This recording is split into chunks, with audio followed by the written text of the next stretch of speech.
That's Adam out there in the cockpit, Kaden. I'm in here inside the boat because it's a rainy, cold day. And I just got phone service again since I dropped my other phone into the ocean.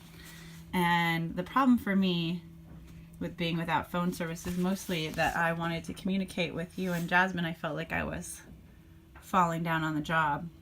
And one of the things you and I always do together, Kaden, is read stories. So this video is not really going to have a lot of exciting video content, but I'm going to read this story from this book. It's called Tales from the Terlingua Porch by Blair Pittman, with a foreword by Bill Ivey and illustrations by Mark Kneeskern, Mark Kneeskern.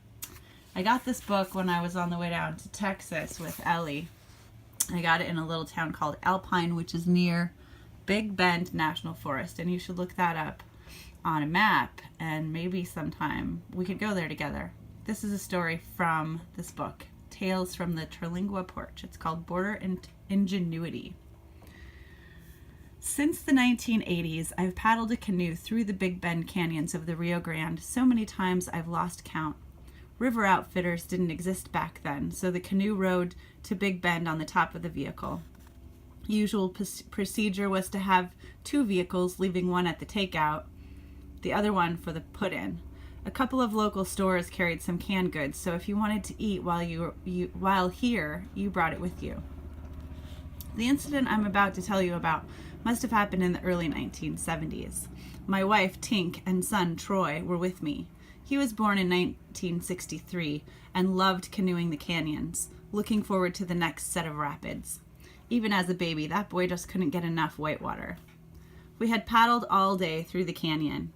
I'm not sure which one, probably Mariscal, with Mexico on the right, Texas on the left.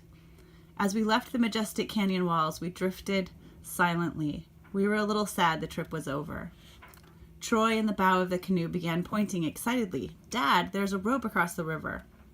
"Shh," I answered, finger to my lips, turning the canoe to the Texas side. We got out quietly, dragging the canoe to dry land. We walked behind some bushes to where we thought the rope was.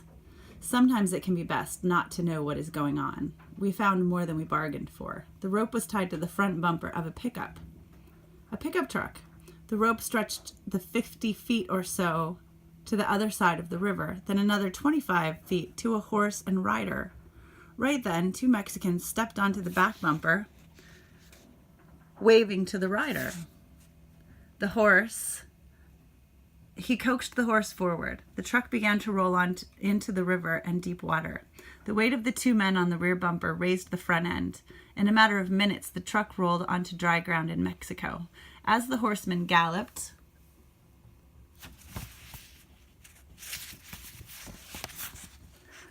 back to the truck to join his companions, he saw us standing on the other side of the river.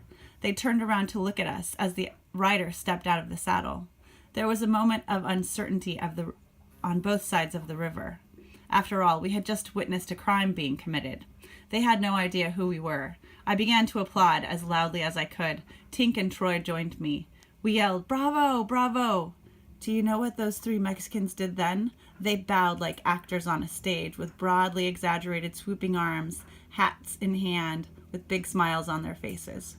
We turned to leave. I looked back to see them start the truck. The last I saw of them, they were driving away, followed by the horsemen.